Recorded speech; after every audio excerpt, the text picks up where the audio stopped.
In this video, you will learn how to transfer domains on Siteground. To transfer domains on Siteground, just follow these simple steps. Log into your Siteground account using your credentials. Then, go to the website section in Siteground dashboard. Select the website associated with the domain that you want to transfer. Click Site Tools, Domain, then Domain Management.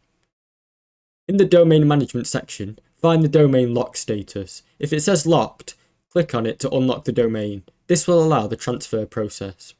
Find the option to request an EPP code and authorization code.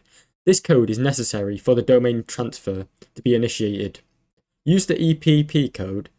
It will be sent to your registered email address, so keep an eye on your email inbox.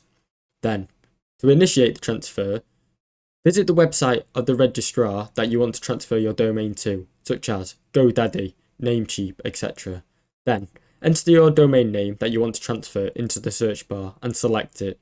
Then, follow the steps on your new registrar website to start the domain transfer. You will be asked to enter this verification code. Most registrars require a small fee for the domain transfer, which is also typically included in the 1-year extension of your domain registration. Confirm the transaction and transfer.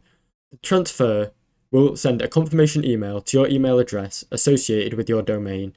Approve this transfer. You may need to approve the transfer via a link in the email to complete the process. Domain transfers usually take 4 to 7 business days to complete. During this time, your domain will still be active. Thanks for watching. Don't forget to like and subscribe.